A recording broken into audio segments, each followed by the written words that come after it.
खबर सागर के शाहपुर में बड़ा हादसा हुआ। मकान गिरने से 8 बच्चों की मौत हो गई है। मृतकों में सभी बच्चे शामिल हैं। जर्जर मकान के बगल में शिवलिंग का निर्माण हो रहा है। 2 बच्चे रुद्री निर्माण कर रहे थे, उन्हीं में से ऊपर भर कर मकान गिर गया। जिला और पुलिस प्रशासन मौके पर पहुंचा, शवों को पोस्टमार्टम के लिए भेज दिया गया है। बड़ी खबर आपको दे रहे हैं सागर से, जहां पर शाहपुर में बड़ा हादसा हुआ और मकान गिरने से 8 बच्चों की मौत हो गई है। काफी दुखद ही पूरा घटनाक्रम। मृतकों में सभी बच्चे शामिल हैं। जर्जर मकान के बगल में ही शिवलिंग का निर्माण हो रहा है और जो बच्चे रुद्री निर्माण कर रहे थे उन्हीं के ऊपर ये जो मकान है भरभरा कर गिर पड़ा और जिला पुलिस प्रशासन मौके पर पहुंचा हुआ है। शवों को पोस्टमार्टम के लिए भेज दिया गया है।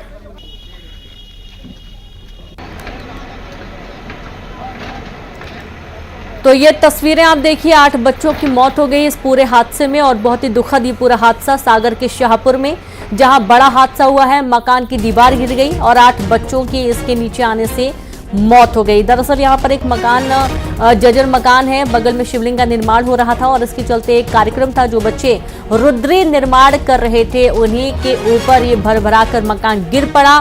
8 बच्चे इसकी चपेट में आ गए हैं। 8 बच्चों की मौत हो गई। जिला और पुलिस प्रशासन मौके पर पहुंचा है। शवों को पोस्टमार्टम के लिए भेज दिया गया है।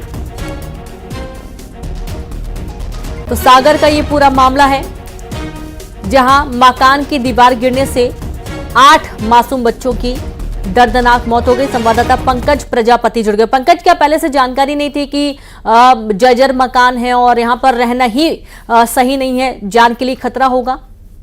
जी देखिए, बताना चाहूंगा कि ये जो मकान है वो काफी जर्जर है, जिसमें तस्वीरों में देखा जा सकता है किस तरीके से उस मकान की हालत है। उसके बाद भी उसी भवन के बाजू से जो है रुद्री निर्माण चल रहा था, जिससे उस भवन की दीवार बच्चों पर गिर जाने से 8 बच्चों की दुखद मौत हो गई है। पहले प्रशासन द्वारा 2 बच्चों की सूचना दी गई थी, फिर जब विस्तृत जानकारी अभी आई है तो उसमें बच्चों की संख्या बढ़कर 8 हो गई और प्रशासन का ये मानना है कि अभी इसमें और भी जो है मौतें वो जुड़ सकती हैं। फिलहाल स्थानीय विधायक और पूर्व मंत्री गोपाल भार्गव मौके पर हैं। अगर जर्जर मकान की बात की जाए तो प्रशासन इस बात की पुष्टि कर रहा है कि क्या नगर परिषद शाहपुर की तरफ से उनको नोटिस दिया गया था या किसी तरीके की कोई ऐसे पहले अग्रिम सूचना दी गई थी या नहीं दी गई थी। जी बिल्कुल। और जो बच्चे, कुल कितने बच्चे यहाँ पर मौजूद थे और बच्चे ही यहाँ पर थे, कोई बड़ा मौजूद नहीं था क्या? 8 बच्चे, 8 यहाँ इसकी दीवार की चपेट में आ गए हैं पंकज? जी देखिए, चूंकि आज रविवार था और बच्चों की स्कूल की छुट्टी थी, तो सभी बच्चे जो है वो गांव के ही बच्चे थे, वहीं आस पड़ोस के ही बच्चे थे, तो सारे के सारे मिलकर जो है वो जो टेंट लगा हुआ है उसके बाजू से रुद्री निर्माण में जुड़े हुए थे। और जो सुबह से चूंकि बच्चे ही वहां पर मौजूद थे, उसके अलावा और कोई नहीं था। लगभग 20 बच्चे जो है वहां पर मौजूद थे। फिलहाल आंकड़ा जो है वो 8 ही है। अब देखना होगा कि इसमें आंकड़े बढ़ते हैं या नहीं बढ़ते हैं। जी बिल्कुल। और ये हादसे के बाद कैसे हालात हैं वहां पर? हम देख पा रहे हैं कि मलबा हटाया जा रहा है, बगल में शिवलिंग का भी कोई कार्यक्रम हो रहा था। क्या है ये कार्यक्रम और इस दौरान बच्चे कहां पर मौजूद थे? 8 बच्चों की संख्या बताई जा रही है। सीधे मौके पर ही मौत हुई है या इलाज के दौरान मौत हुई है, ऐसी कोई जानकारी बताएं? जी बिल्कुल। देखिए, मकान का जो हिस्सा है वो जो बच्चे वहां पर बैठे हुए थे उन सबके ऊपर जाकर गिरता है और उसके बाद तत्काल जो है आसपास के चीख पुकार मच जाती है। लोग वहां पर पहुंचते हैं, मलबा हटाया जाता है हाथों से, लेकिन जब प्रशासन को सूचना दी जाती है तो वहां पर मशीनें पहुंचती है, जेसीबी पहुंचती है, प्रशासन पहुंचता है, एसडीएम पहुंचते हैं और फिर उसको मलबे को हटाते हैं। पहले जो 2 बच्चों की सूचना आई तो उसके बाद जब मलबा हटाकर देखा गया तो वहां पर 6 बच्चे और मृत अवस्था में पड़े थे, जिनको फिलहाल पोस्टमार्टम के लिए सागर भेजा गया है, बुंदेलखंड मेडिकल कॉलेज भेजा गया है। अभी जो है राहत बचाव कार्य जारी है और भी मलबा हटाकर देखा जा रहा है कि कहीं और बच्चे तो दबे हुए नहीं है। जी बिल्कुल। और काफी दुखद ही पूरा हादसा सामने आ रहा है और बच्चों है या नहीं है ये भी देखा जा रहा है। क्या कोई एक्शन की बात भी सामने आ रही है? क्योंकि पहले ही स्पष्ट है जो भी जर्जर मकान है, क्योंकि देखकर ही पंकज जी समझ में आ रहा है कि बहुत ही पुराना ये मकान है जो कि कभी भी गिर सकता है। और बारिश के दिनों में तो खासतौर पर ऐसे हादसे बार बार सामने आ रहे हैं, जब दीवार गिरने की वजह से, मकान का छत गिर जाने की वजह से हादसे हो रहे हैं। तो क्या कोई एक्शन भी यहाँ पर लिया जा रहा है? उनका ये कहना है कि फिलहाल पहली प्रायोरिटी जो है बच्चों को वहां से निकालने की है, बचाने की है। और ये जो पूरी कहानी निकलकर सामने आ रही है कि नगर परिषद द्वारा इस पर एक्शन क्यों नहीं लिया गया, या अगर कलेक्टर के आदेश से, मध्य प्रदेश शासन के आदेश से, तो उसमें कितनी कोताही बरती गई है, ये भी जांच का विषय है। तो प्रशासन का कहना है कि पहले जो बच्चे हैं उनको निकालकर यहाँ का पूरा जो है संभाल कर स्थिति, उसके बाद जो है इस पर जो भी दोषी होगा उन पर कार्रवाई करेंगे। जी बिल्कुल। कार्रवाई की बात भी सामने आ रही है। परिजनों का क्या रिएक्शन है? क्या एक ही परिवार के सारे बच्चे थे कि रिश्तेदार के बच्चे भी थे, पड़ोस के बच्चे भी थे? क्या क्या इनकी उम्र है? कोई जानकारी मिल पाई इस संबंध में?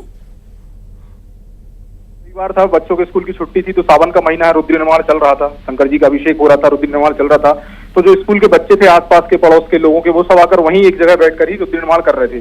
20 बच्चे थे, सभी पड़ोसी बताए जा रहे हैं। आसपास के परिजनों का रो रो कर बुरा हाल है। सब वहां पर जो स्थानीय विधायक और पूर्व मंत्री गोपाल भार्गव वो भी पहुंचे हैं, लोगों को सांत्वना दे रहे हैं, और उन्होंने भी कार्रवाई की बात की है कि जो भी इसमें दोषी होगा इस पूरे प्रकरण में, उस पर कार्रवाई की जाएगी। जी बिल्कुल, कार्रवाई की बात भी कही जा रही है और ये वाकई में बहुत ही चौंकाने वाला पूरा हादसा है। जर्जर मकान है, सबको पता है, उसके बावजूद बगल में बच्चे बैठे हुए थे और इसकी चपेट में आ गए, जिससे उनकी मौत हो गई है। अब क्या कोई जख्मी भी है इसमें? बरामद हुए हैं 12 लोग, 12 बच्चों को घायल मानकर चल सकते हैं कि लगभग 12 से 13 बच्चे ऐसे होंगे जो घायल हैं। और एक और यहाँ पर बड़ी बात निकल के ये आ रहा है कि कल ही रीवा में एक बहुत बड़ा हादसा हुआ है, जिसके बाद शासन से जो है सभी कोई निर्देश थे। उसके पहले भी इस तरीके की वारदातें हो चुकी हैं, कहीं दीवार गिरने से, कहीं मकान गिरने से लोगों और नाबालिगों की मौत के मामले सामने आए। उसके बाद भी इस तरीके के हादसे दोहराना अपने आप में एक सवालिया निशान खड़ा करता है। जी तो क्या यहाँ पर कोई प्रशासनिक टीम भी मौके पर पहुंची है पंकज? क्योंकि बहुत बड़ा हादसा है, 8 बच्चों की जान चले जाना वाकई में बहुत हैरान करने वाली बात है कि इतने जोखिम भरे मकान में रहा ही क्यों जा रहा था? दीवार इतनी कमजोर थी, जर्जर मकान था, और वैसे भी निगम प्रशासन का साफ तौर पर कहना है कि एक टाइम के बाद जो मकान पूरी तरीके से जर्जर हो चुके हैं वहां पर रहना जोखिम भरा हो सकता है और इसके लिए मनाही की जाती है। तो क्या यहाँ पर ऐसा कोई मनाही नहीं था? लगातार ये परिवार यहाँ पर रह रहा था? ऊपर जो मकान है वहां पर लोग रह रहे थे और वो भी रुद्र निर्माण में ही शामिल थे।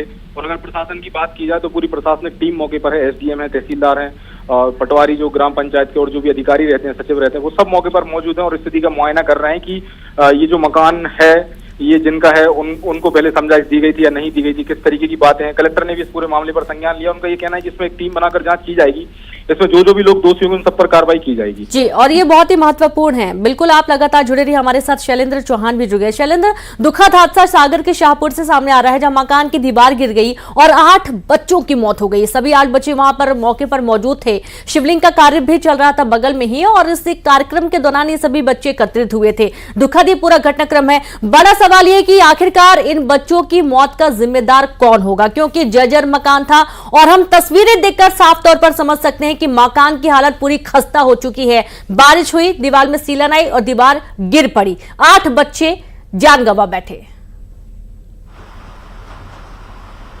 देखिए, बिल्कुल जिस तरह से सागर के शाहपुर से ये घटना सामने आई है, बड़ा ही दुखद है। और सबसे अहम बात है कि जहां पर ये रुद्री शिवलिंग का निर्माण हो रहा था, वहां आसपास जिस तरह से जर्जर मकान दिखाई दे रहे हैं, दृश्य भी, जो तस्वीरें भी चौंकाने वाली, दुख करने वाली है। क्योंकि निश्चित ही वहां पर जिस तरह से ईंट थी वो भरभरा कर गिरी है, तो कहीं ना कहीं इतने सारे बच्चे वहां इकट्ठा थे, शिवलिंग निर्माण हो रहा था, काफी संख्या में लोग थे और कोई भी वहां प्रशासन का इंतजाम नहीं था, किसी तरह की कोई सूचना नहीं थी। तो कहीं ना कहीं प्रशासन की भी अभी लापरवाही सामने आ रही है कि वहां पर कोई एहतियातन इतने लोग अगर जुट रहे थे, अगर इतने सारे बच्चे वहां शिवलिंग निर्माण कर रहे थे और आसपास इस तरह के कच्चे मकान थे, बारिश लगातार हो रही है, तो एहतियातन वहां पर स्थानीय लोगों को ध्यान देना था। प्रशासन, पुलिस या कोई भी ऐसा सरकारी महकमे का इस पर कोई नजर नहीं थी कि वहां इतने सारे लोग हैं और आखिर मंदिर के पास निर्माण हो रहा है, तो वहां दीवार से दूर रहे या दीवार से कम वहां पर लोगों को पास में नहीं जाने दिया जाए। जिस तरह के दृश्य है वो बड़े दुखद है। और क्योंकि बच्चे, छोटे बच्चे सारे, और अभी तक जो ताजा अपडेट मिल रहा है, जहां से जिला अस्पताल में बच्चों को रेफर किया गया, तो वो संख्या मृतकों की और भी बढ़ सकती है, बताया जा रहा है। काफी लोग और बच्चे घायल भी हैं वहां पर, तो निश्चित ही दुखद है। और अब उसके बाद वहां पर जो पूर्व मंत्री है, स्थानीय विधायक गोपाल भार्गव पहुंच चुके हैं, वो भी मौके पर लगातार वहां जो भी सहायता कर रहे हैं, जो घायलों को अस्पताल पहुंचाने का काम किया गया है। सरकार की तरफ से भी अब यहाँ पर सजगता हुई है। सरकार ने भी निर्देश दिए हैं, एसीएस ने भी निर्देश दिए हैं कि वहां पर जो भी जो इलाज है वो अच्छे से अच्छा इलाज मुहैया कराया जाए। डॉक्टरों की टीम को अलर्ट किया गया। इसके अलावा ये भी कहा जा रहा है कि अगर जरूरत पड़े तो कुछ स्थानीय जो चिकित्सक है जो आसपास के जिले से उन्हें वहां भेजा जाए ताकि बच्चों का अच्छे से इलाज हो सके।